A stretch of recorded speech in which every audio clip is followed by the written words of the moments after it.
Selamat pagi Bapak dosen dan juga teman-teman dari kelas A1 Ekonomi Pembangunan. Sebelumnya terima kasih atas kesempatannya. Di sini kami dari kelompok 5 izin mempresentasikan mengenai materi triple helix dan juga inovasi dalam mata kuliah Ekonomi Orange, Koperasi dan juga UMKM. Sebelum itu izinkan saya untuk mengucapkan salam terlebih dahulu. Om Swastiastu. Assalamualaikum warahmatullahi wabarakatuh.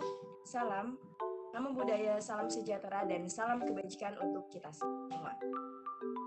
Baik, untuk materi mengenai triple helix dan juga inovasi ini akan dibagi menjadi 6 subbab.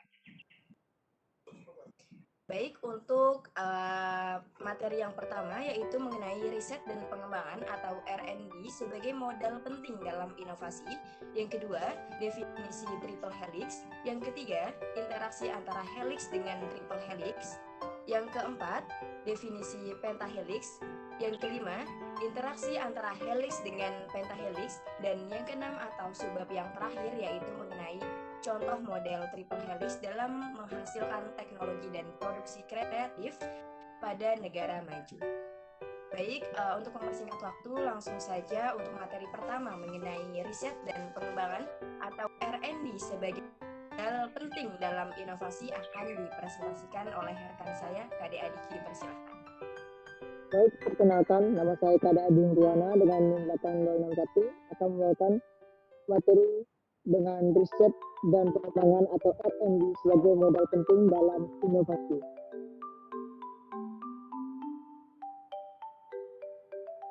Baik, untuk riset dan pengembangan R&D sebagai modal penting dalam inovasi. Yang pertama, apa itu R&D? Jenis metode penelitian dan pengembangan atau biasa disebut R&D sering digunakan di perusahaan. Sebuah perusahaan menganalisa kebutuhan yang ada di pasar sehingga perusahaan akan dengan lebih mudah menentukan produk yang laku di pasaran. Peneliti menggunakan penelitian jenis ini yaitu untuk meningkatkan kualitas, mutu, dan inovasi suatu produk.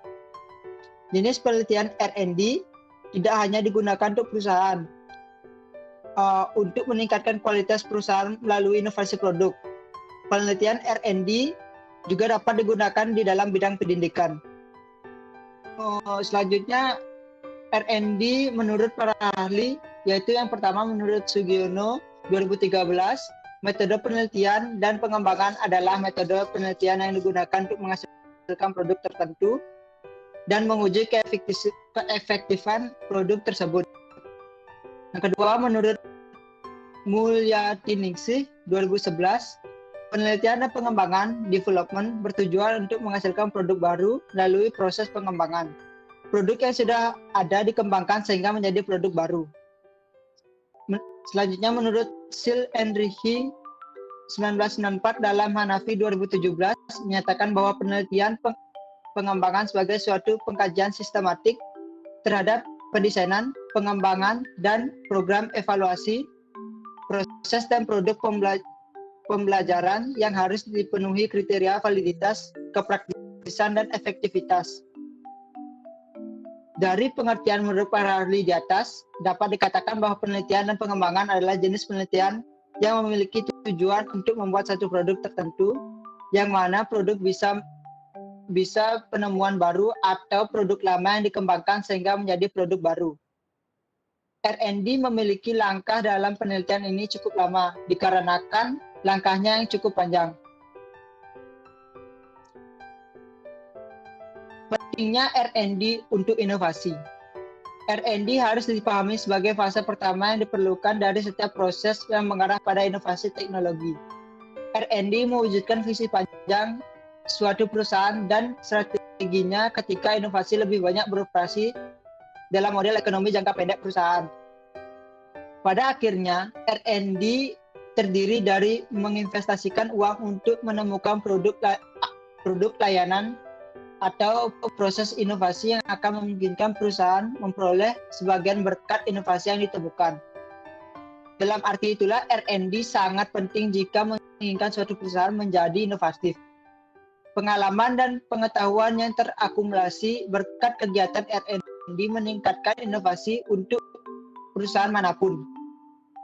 Pada akhirnya, investasi dalam R&D akan memungkinkan memperoleh teknologi kapasitas masa depan yang akhirnya dapat dikonversi menjadi produk, proses, dan layanan baru.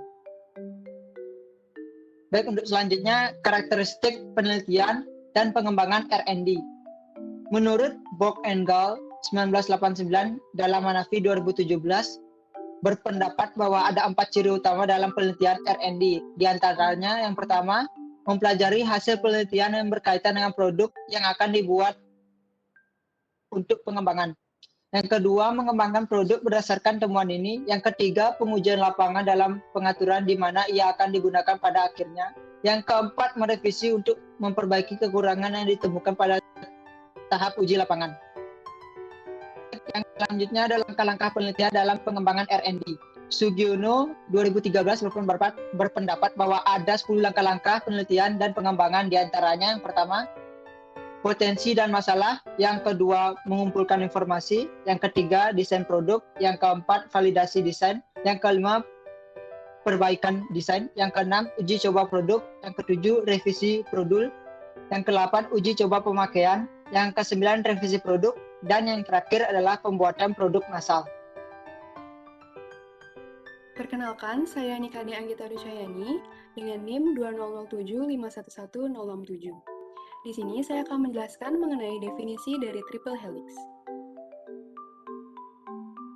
Teori triple helix yang dipopulerkan oleh Edkowitz dan Leyderdorf pada tahun 1995 adalah suatu pendekatan dalam menciptakan sinergi kerjasama dari 3 faktor, yaitu akademik yang dilambangkan dengan A, bisnis yang dilambangkan dengan B, dan pemerintah yang dilambangkan dengan G, untuk membangun ekonomi berbasis pengetahuan atau knowledge-based economy.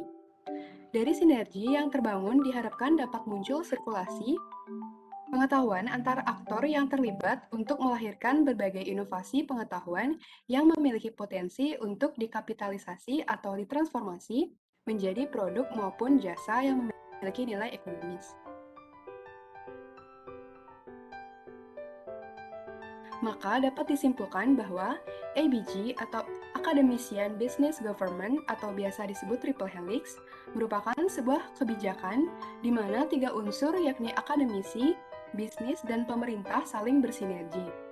Akademisi sebagai sumber ilmu, kemudian bisnis atau industri sebagai rumah, produksi, yang kemudian oleh pemerintah sebagai fasilitator dalam menjalankan kegiatan ekonomi. Baik, sekian dari saya, kemudian akan dilanjutkan dengan rekan saya. Terima kasih. Perkenalkan, nama saya Diamanda Nantina dengan NIM 207511062. Di sini saya akan menjelaskan interaksi antara helix dengan triple helix. Triple helix diperlukan untuk menjelaskan model interaksi universitas, industri, dan pemerintah. Analisis triple helix menyatakan bahwa interaksi tersebut adalah kunci untuk meningkatkan kondisi bagi inovasi masyarakat berbasis pengetahuan. Pada triple helix, industri beroperasi sebagai fokus dari produksi, pemerintah sebagai sumber hubungan kontraktual yang menjamin interaksi dan pertukaran stabil, dan universitas sebagai sumber pengetahuan dan teknologi yang baru. Juga prinsip generasi ekonomi yang berbasis pengetahuan. Triple helix menunjukkan transformasi dalam hubungan antara universitas, industri, dan pemerintah serta dalam lingkaran ini masing-masing. Model triple helix berupaya untuk menjelaskan konfigurasi baru tentang kekuatan institusional dan yang muncul kekuatan sistem inovasi, baik melalui penurunan totalitas pemerintah ataupun pembukaan koperasi yang sepihak.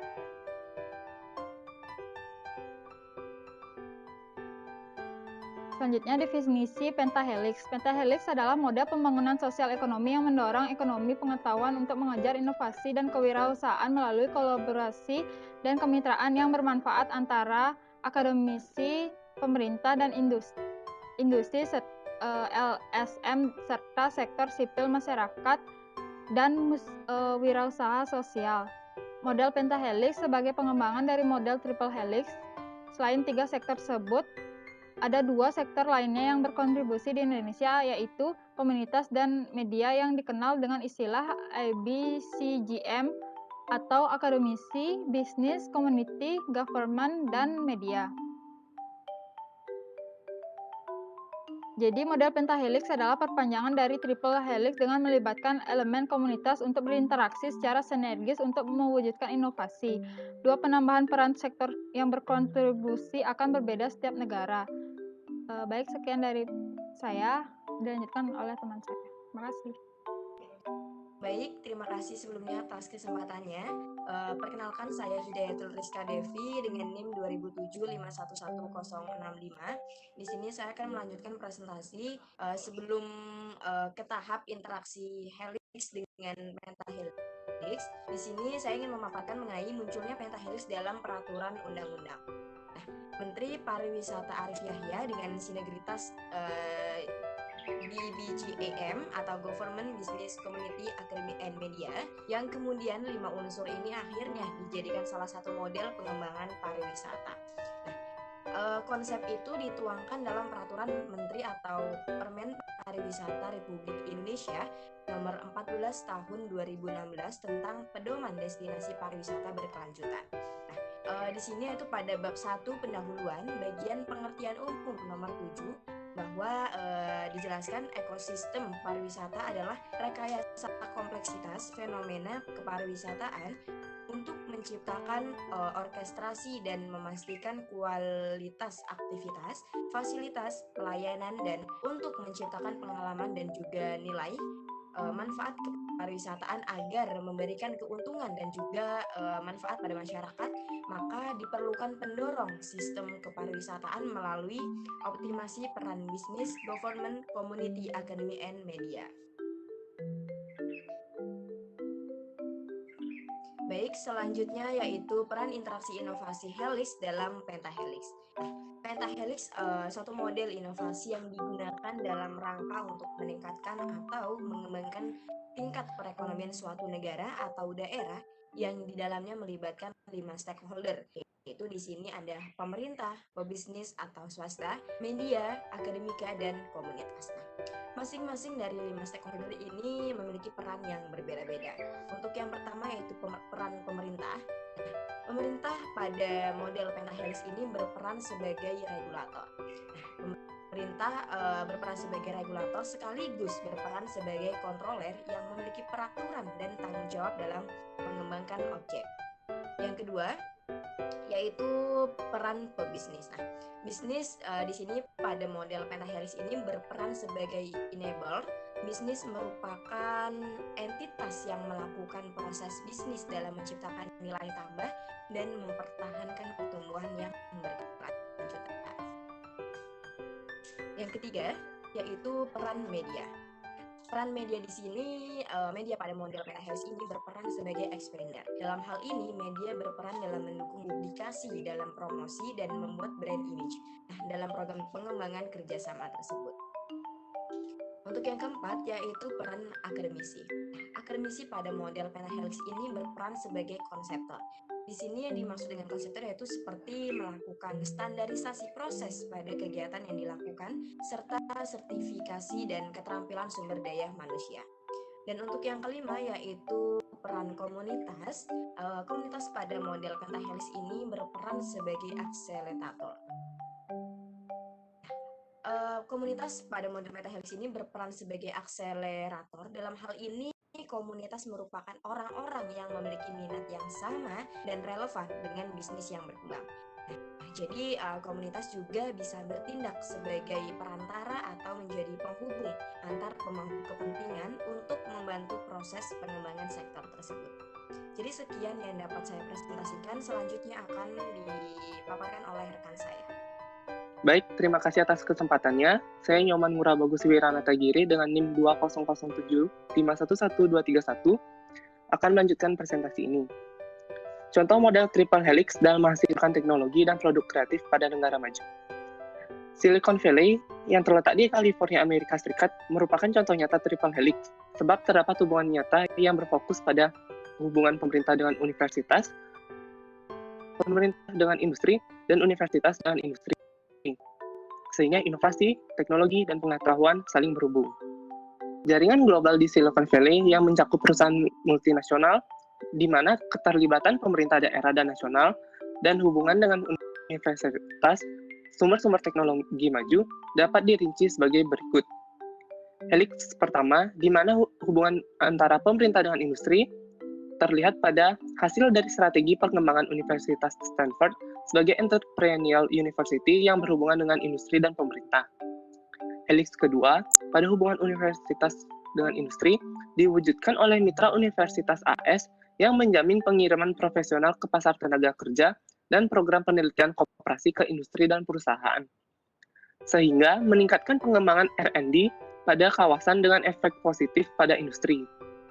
Helix ketiga, pada hubungan pemerintah dengan universitas, dapat diwujudkan di mana pemerintah AS berfokus dan bertujuan untuk mempromosikan transfer teknologi dan pengetahuan tidak hanya di antara industri dan universitas, tetapi juga ke lembaga penelitian publik, pemerintah federal, negara bagian dan lokal, serta pihak ketiga perantara dan masyarakat luas.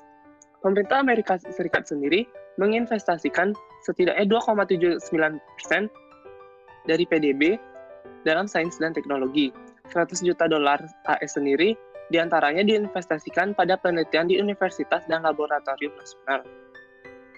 Salah satu teknologi yang berkembang berkat Silicon Valley adalah perusahaan HP atau Hewlett Packard, di mana dua orang pendiri perusahaan HP merupakan lulusan Stanford University yang kemudian mendirikan perusahaan peralatan pengukuran elektronik yang berkembang menjadi perusahaan besar.